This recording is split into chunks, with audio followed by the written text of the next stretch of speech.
Hello, good morning. Welcome back to my channel. If you are new here, let me introduce myself. My name is Babli Rohila. I'm one of the registered nurses working over here in UK. And in today's video, I'm gonna tell you 5 top most important thing I wish I knew before moving to UK as a nurse. And if you are planning the same, if you want to come to UK as a nurse or as a student, it doesn't matter. These things will help you to be mentally prepared. What kind of challenges or what kind of differences you have to face here if you are moving to UK. So let me start the video. And first thing I gonna tell you is communication barrier. communication barrier की अगर हम बात करते हैं, क्योंकि if हम अगर India से यूके आने की सोच रहे हैं तो हमें आईएलटीएस या ओईटी में से कोई एग्ज़ाम देना होता है जिसमें हमें 6.5 to 7 अगर हम स्कोर कर रहे हैं, which is the proof that we have a basic knowledge of English. But अगर बात कम्युनिकेशन की आती है तो हम किसी ना किसी हमारे ऐसे फ्रेंड को जानते हैं जो ये बोलता है कि मुझे इंग्लिश तो बहुत अच्छे से आती है, मेरी ग्रामर अच्छी है, but I can't communicate in English, which is very normal thing as well. क्योंकि हमने कभी अपने किसी फ्रेंड से या फिर किसी से भी इंग्लिश में कम्युनिकेट नहीं किया होता है, तो हमारी कम्युनिकेशन जो स्किल है इंग्लिश में इतनी अच्छी नहीं होती है. So I we can feel that challenge as well after coming here. क्योंकि अगर इंग्लिश पीपल से हम बात कर रहे हैं तो उनका एक्सेंट भी डिफरेंट रहेगा, उनकी फ्लुएंसी भी बहुत ज़्यादा रहेगी, which can be normally like we can feel कि ओहो मुझे तो इंग्लिश आती ही नहीं है. But you don't have to feel that. Why I am saying this, let me give you my example. Initially when I came here I was feeling कि कुछ तो लोग ऐसे थे जिनका एक्सेंट बहुत अच्छा था, मुझे सब समझ आता था कि क्या वो बोल रहे हैं and what I have to do, what they are instructing me for. And कुछ लोग ऐसे थे जो आते थे, कुछ बोला उन्होंने, I don't know what, and they left already and I didn't even understand single word. And इतना इनफ नहीं है, I don't even have guts to ask them to repeat कि आपने क्या बोला है. Y? Because I will feel कि अगर मैंने ये पूछा तो इसको लगेगा कि इसको तो इंग्लिश ही नहीं आती है तो क्यों आई है यहाँ पे. तो वो एक हमारे दिमाग में होता है कि they will think like this. उनके पास उतना टाइम हो भी नहीं, चाहे कि वो सोचेंगे कि नहीं सोचेंगे, but we have thought already कि हमने ये सोच लिया है कि वो सोचेंगे. बट क्योंकि अभी रिसेंटली जो है एक इंसिडेंट हुआ, मेरी एक फ्रेंड है वो एक महीने पहले आई है, और उसने मेरे पास फ़ोन किया और उसने बोला कि मुझे नहीं लगता कि मेरी यहाँ पे पार पड़ेगी, क्योंकि मेरे को यहाँ पे जॉब तो मिल चुकी है, वो स्टूडेंट वीज़ा पे आई है, जॉब तो मिल गई उसको, बट मेरा मैनेजर, मुझे नहीं पता उसका एक्सेंट कैसा है, मुझे कुछ समझ नहीं आता. वो कुछ आके मुझे बोलता है काम करने के लिए और मुझे समझ नहीं आता और मैं नहीं करती हूँ, तो उसको ये लगेगा कि ये रूड है, मेरे इंस्ट्रक्शन फॉलो नहीं कर रही है. सो सी वॉज सेइंग कि मैं तो, मुझे नहीं लगता कि मेरी यहाँ पे पार पड़ेगी. So this video I am making for those who are thinking कि it's only us. It's not only us, every one have felt the same. और इसके लिए जो मैंने यूज़ किया वो ये था that you have to just say them that you didn't understand. You can say in the polite way that I didn't understand what you said, would you mind just repeating that. So अगर आप ये बोलते हैं, क्योंकि UK में क्या है, बहुत सारे लोग फॉरेन कंट्रीज से आ रखे हैं, नॉट ओनली फ्रॉम इंडिया, बहुत सारी कंट्रीज से लोग आ रखे हैं, तो ये लोग बहुत अडेप्टिव हैं उस चीज़ को लेके. ये लोग मेंटली प्रिपेयर हैं कि मैं किसी से कम्युनिकेट कर रहा हूँ जो कि जिसकी प्राइमरी लैंग्वेज जो है इंग्लिश नहीं है, तो there are chances that they will not understand. So if you will say them to repeat, they will even try to, वो ये बोलने की भी कोशिश करेंगे, अलग सेंटेंस में उसको बोलने की भी कोशिश करेंगे कि शायद ये सेंटेंस इसको समझ नहीं आ रहा है. So they will try in different language different sentence as well. So they are very very helpful in that. और इवन अभी भी ये होता है कि कभी कभी किसी के एक्सेंट नहीं समझ आता है, तो if you will say to repeat them, they will repeat and they are okay with that. Even though if you are not understanding them in twice way, you can ask them to repeat third time as well. So यही एक वे है communication improve करने का. तो don't feel कि आपकी communication अच्छी नहीं है और आप ही हैं जो जिसको ये फील हो रहा है. बिकॉज ये तब होता है, मेनली हम ऐसा तब फील करते हैं यहाँ आने के बाद जब हम मेंटली पहले से प्रिपेयर नहीं है कि हमें ये सब चीज़ें फील हो सकती है, हम इन चीज़ों को फेस कर सकते हैं. So I am trying to say you be mentally prepare that you will feel communication barrier. It doesn't matter how good your English is. If you are someone जो इंडिया में भी इंग्लिश में ही बात करता है, तो आपको शायद ये फील नहीं होगा, बट मोस्ट ऑफ पीपल, मुझे ऐसा लगता है कि हम नहीं करते हैं इंग्लिश में बात, हम अपनी देसी लैंग्वेज में बात करते हैं, तो हमें ये चीज़ें फील होना बहुत नॉर्मल है. सो just normalize that thing that you will face some communication problem, and with the time आप इससे जो है अच्छे से इसको हैंडल भी कर पाएंगे with the time. Second thing I would say about cost of living. Why I'm mentioning this thing? Because बहुत सारे लोगों का जब मैसेज आता है तो उनका एक मैसेज आता है कि कितनी सैलरी है तेरी, बट दे नेवर आस्क कि कितना खर्चा होता है. So this is also very important thing to discuss, क्योंकि कई बारी लोग इस बात से मोटिवेट होके कि मेरी फ्रेंड है यूके में, वो रह रही है और उसकी सैलरी जो है, उसने बताया मुझे कि 2 से 3 लाख रुपए कमाती है, which is a very good salary, तो मुझे भी यूके जाना है. But she never told you about the expense. क्योंकि अगर आप यहाँ पे रह रहे हैं, so let me be very honest, आपका जो है 60-70 हज़ार रुपये तो आपके सिर्फ किराए में चले जाएंगे. Because in initial stage you will not share any room with any of your friend, you will not be comfortable according to me, because आप अभी यहाँ पे आके आपने नए नए फ्रेंड बनाए, उन पे आप इतना भरोसा नहीं कर सकते कि आप उनके साथ रूम शेयर करें. अपार्टमेंट आप शेयर कर सकते हैं, बट अगर आप अपार्टमेंट भी शेयर कर रहे हैं तो भी वो आपको थोड़ा एक्सपेंसिव पड़ता है.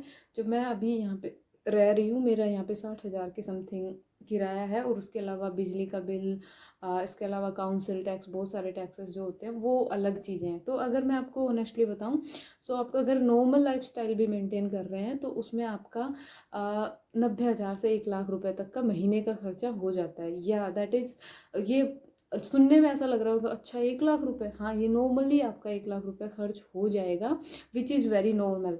सो मैं ये इसलिए बता रही हूँ क्योंकि this is not the point कि आपको नहीं आना चाहिए, but you have to be mentally prepare कि अनरियलिस्टिक जो गोल बना के आप यूके में ना आए, वो आपके डिप्रेशन का कारण हो सकते हैं. क्योंकि बहुत बार हम सुनते हैं कि कोई यहाँ पे आया इंडिया से या फिर किसी भी फॉरेन कंट्री से, और महीने भर, 2 महीने भर या 6 महीने भर रुका, वो उसने 20-25 लाख रुपए लगाए भी, और बाद में डिप्रेशन का शिकार होकर वापस चला गया. उन फैमिली को बोला कि मुझसे नहीं रहा जाएगा, और वापस चला गया.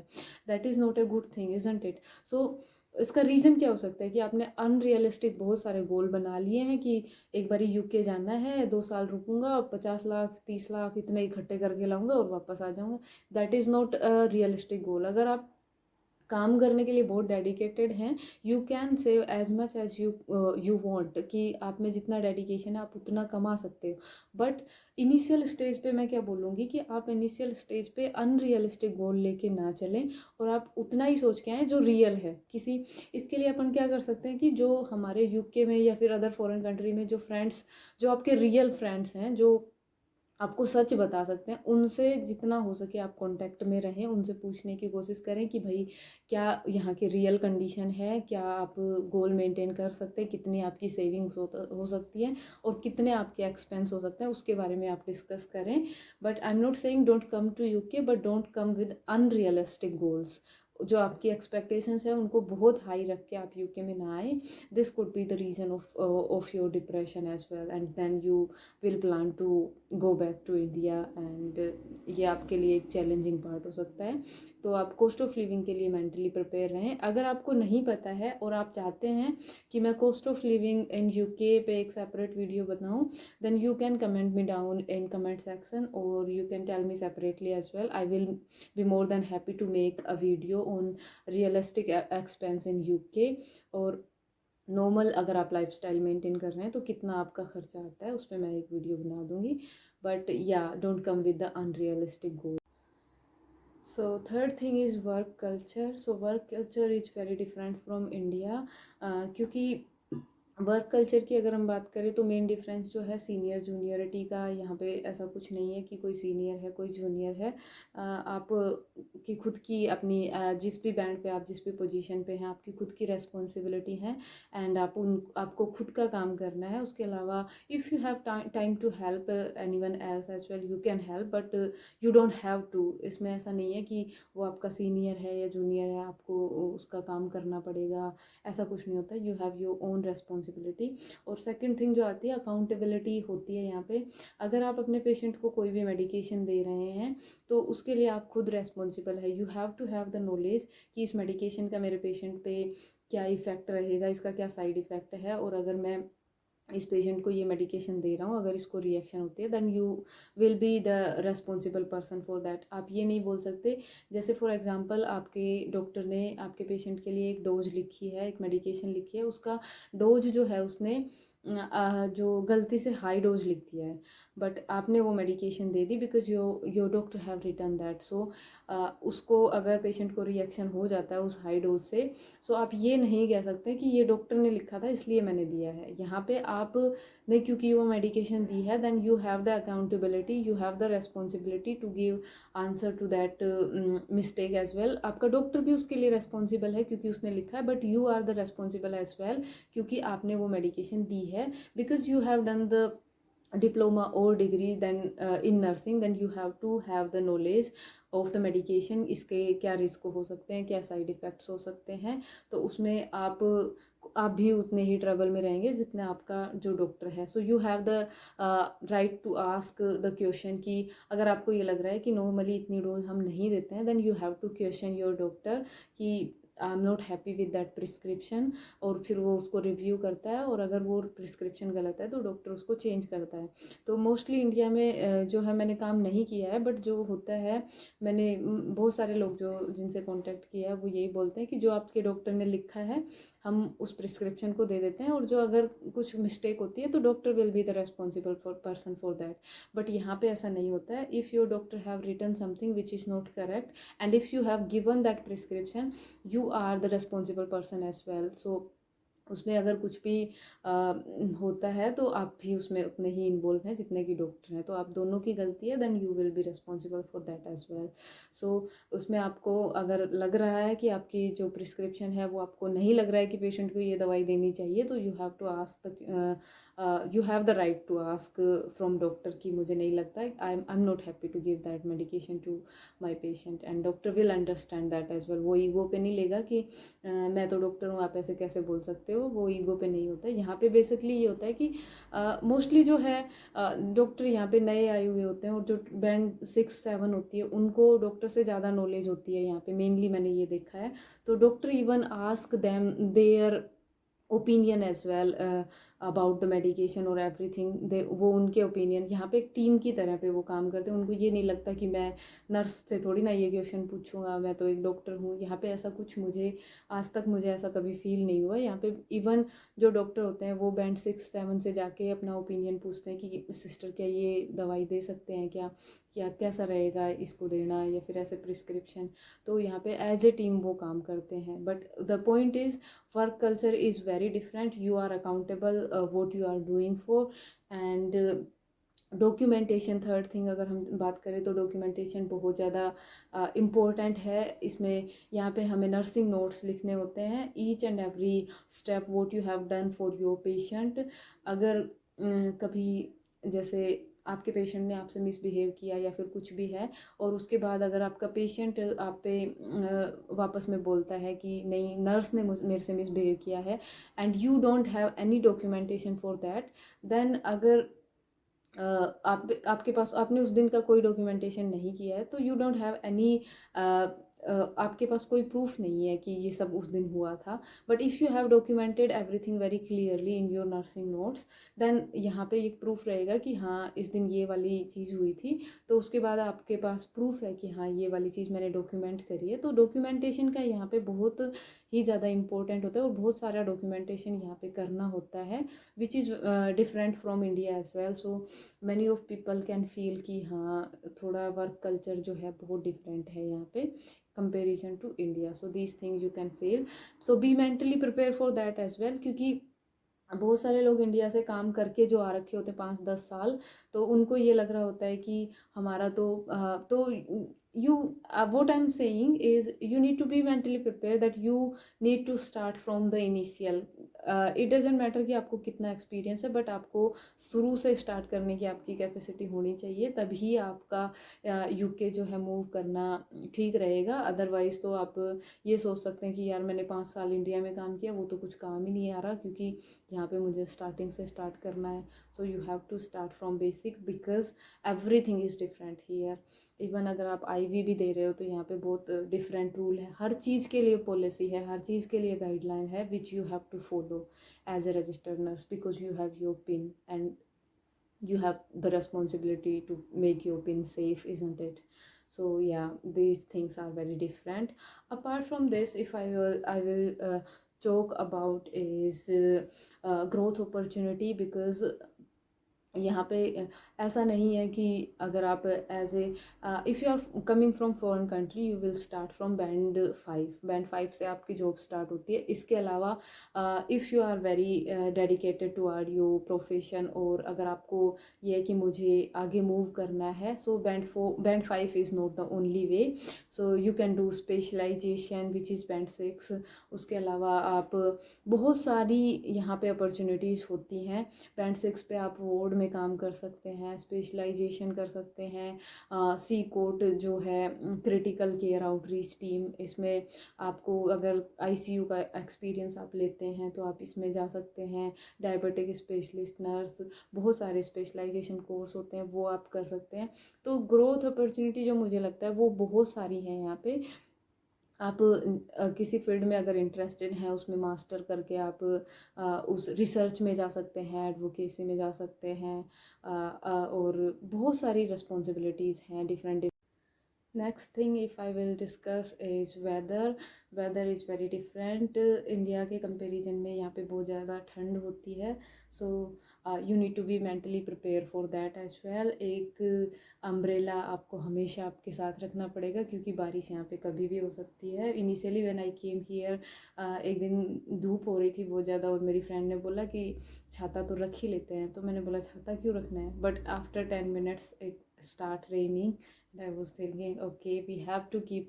अभी भी यहाँ पे ऐसा होता है, जब भी मैं अपना बैग प्रिपेयर कर रही होती हूँ, जो पहली चीज़ मैं रखती हूँ वो छाता ही रखती हूँ बैग में। तो रेन जो है यहाँ पे एक ऐसा है कि सर्दियों में तो कभी भी बारिश हो सकती है, और जो गर्मियाँ होती है वो यहाँ का मौसम अच्छा होता है। गर्मियाँ इतनी ज़्यादा गर्मियाँ नहीं होती है, गर्मी के टाइम में भी you have to wear warm clothes, क्योंकि यहाँ की गर्मियों में भी कंपैरिजन टू इंडिया टेम्परेचर जो है लो ही होता है।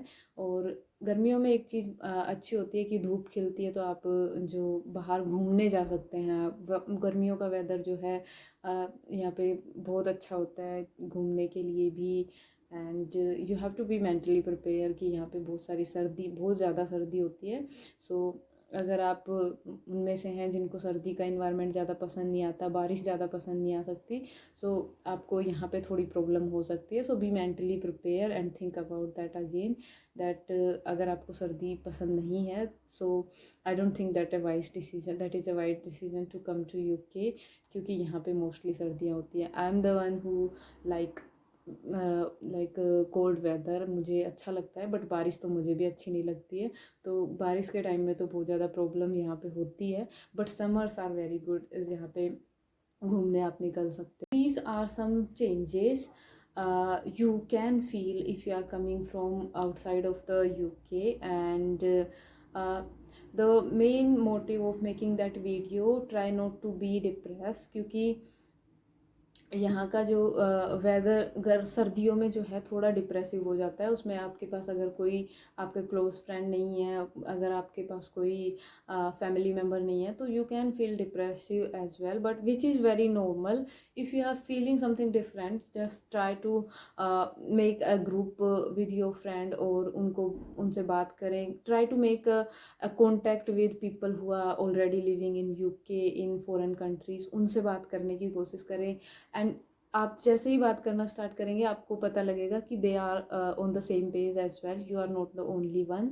सो try not to feel depressed, and I hope this video will help you to be mentally prepared what kind of challenges you can face if you are coming to UK as a nurse or as a student.